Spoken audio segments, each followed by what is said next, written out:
Baiano aí, Antônio Baçaí, PSDB da Bahia, ex-prefeito de Salvador. Obrigado, senhor presidente. Deputado Amaury Teixeira, baiano, que muito nos honra nesse momento, está dirigindo esta sessão. Senhoras deputadas, senhores deputados, venho à tribuna no dia de hoje para fazer o meu primeiro pronunciamento no horário do grande expediente. E nessa oportunidade, quero agradecer mais uma vez ao povo da minha amada terra, da nossa terra, a Bahia, que me fez um dos seus representantes nessa casa. Sinto-me muito honrado com a confiança da minha gente, porque expressa o reconhecimento da minha história como homem público. Iniciei a minha vida profissional contribuindo para o desenvolvimento do meu país através da minha formação como engenheiro eletricista. Ingressei na CHESF, Companhia Hidroelétrica de São Francisco, onde comecei a desvendar o perfil do setor elétrico brasileiro. Após trabalhar em diversos setores desta grande empresa, assumi a direção de produção da Companhia de Eletricidade de Manaus, a CEM, onde tive a oportunidade de conhecer o esplendor desta região. Em seguida, tive o privilégio de presidir a COELBA, Companhia de Eletricidade da Bahia. Todas essas experiências profissionais, somadas, culminaram na minha indicação à presidência da Eletrobras em 1995. Nesta sólida instituição, a Eletrobras, aprimorei o meu conhecimento do setor energético brasileiro. Na trajetória política, em 1990, fui eleito deputado estadual e a minha dedicação à vida pública rendeu-me confiança de meus pares na Assembleia Legislativa da Bahia, que me elegeram presidente da Casa.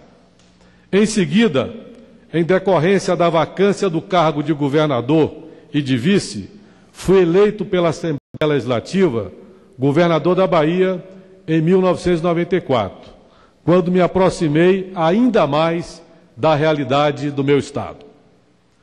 Em 1996, os baianos de Salvador, os soteropolitanos, como a gente chama de maneira tão simpática, deputado Amaury, entenderam a proposta que tinha para a minha cidade e me elegeram prefeito de Salvador no primeiro turno, fato que se repetiu no ano de 2000, com a minha reeleição.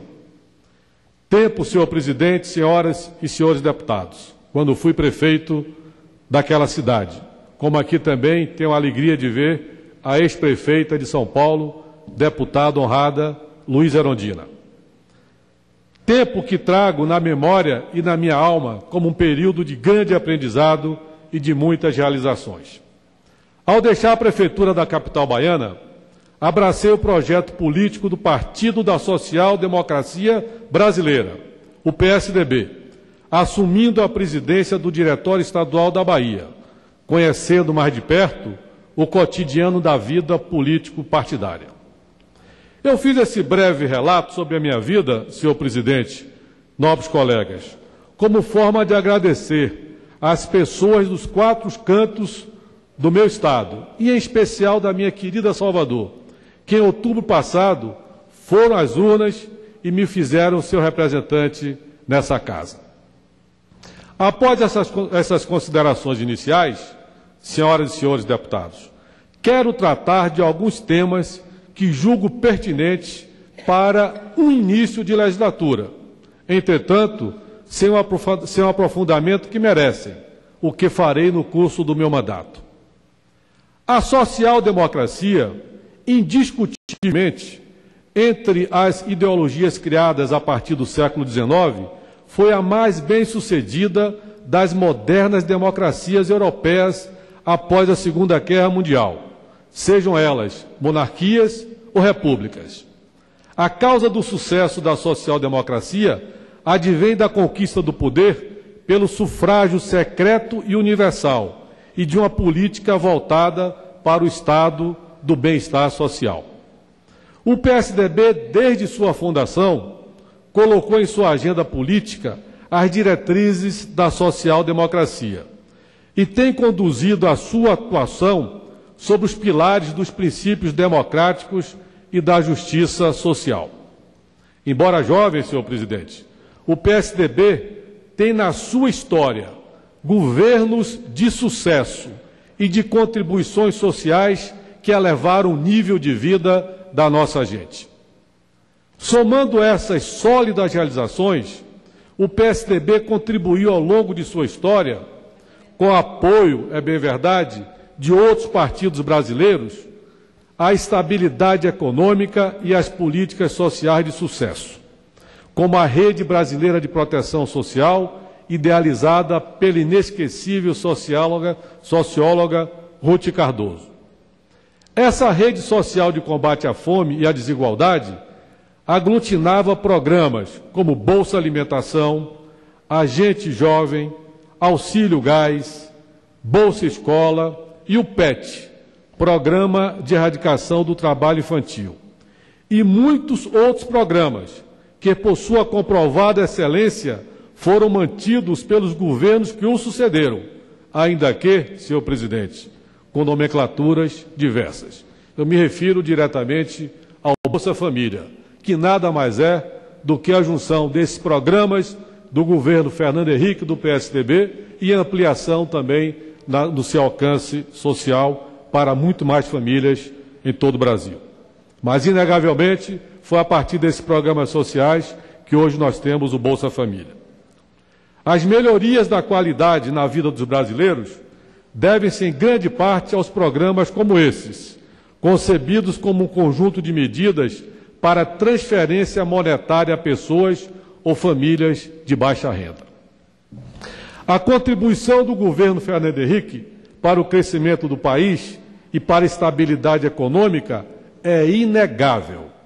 Está consagrada na história do Brasil. É só conferir os números.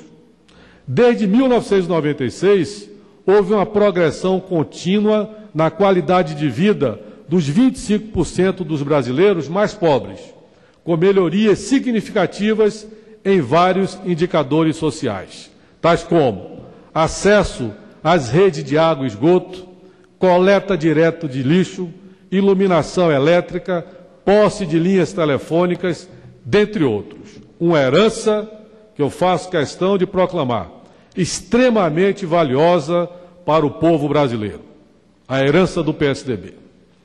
É verdade, senhoras e senhores deputados, e fazendo justiça, que nenhuma destas conquistas sociais e econômicas seria possível sem a estabilidade da nossa moeda, obtida com a implantação do Plano Real, pelo digno e honrado presidente Itamar Franco. Afinal, senhor presidente, um país sem moeda não se constitui verdadeiramente numa nação. E o Plano Real trouxe para todos nós brasileiros um benefício muito grande, a estabilidade da nossa economia e tantas possibilidades de alcance social. Política, inclusive, que foi seguida pelo ex-presidente Lula com muita lucidez, por sinal. Política econômica. Sobre as mudanças no Brasil nas últimas décadas, o governador José Serra descreve de forma absolutamente isenta os avanços na área social, política e econômica em um artigo com o título, aspas, 25 anos de democracia no Brasil. O que mudou na sua vida? Publicado nos principais jornais de circulação do país no dia 17 de março de 2010. No artigo, José Serra, em um dos parágrafos, sintetiza: a partir da estabilidade de preços conquistada pelo Plano Real, a credibilidade externa foi sendo reconquistada. Nosso setor produtivo tornou-se mais competitivo interna e externamente. As fronteiras do comércio se expandiram e, acima de tudo, deflagrou-se um processo cumulativo de acesso das camadas mais pobres a um nível mínimo de bem-estar social. E essa mudança não caiu, como diria alguém, da árvore dos acontecimentos. Foi uma construção. Embora essa construção tenha sido edificada em bases sólidas, que suportaram os solavancos de crises internacionais, não podemos deixar de atentar para os graves problemas que afligem o nosso país.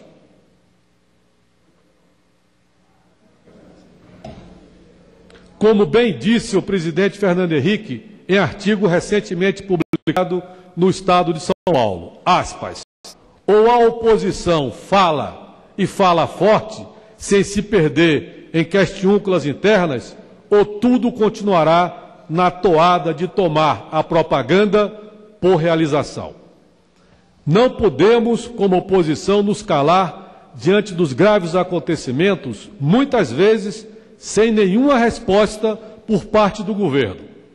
É triste, senhoras e senhores deputados, constatar a irresponsabilidade com a qual estão sendo tratados assuntos políticos, sociais e de Estado por esse governo, em um momento crucial da conjuntura internacional, onde o Brasil, juntamente com outros países emergentes, como a Rússia e a Índia, tem reais possibilidades de tornarem-se potências econômicas mundiais.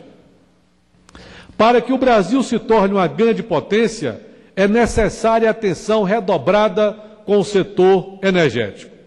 Não podemos permitir que apagões, como o que ocorreu na região Nordeste, na nossa região, senhor presidente Amaury Teixeira, atingindo 8 estados na madrugada do dia 4 de fevereiro, agora, dia 4 de fevereiro, voltem a acontecer.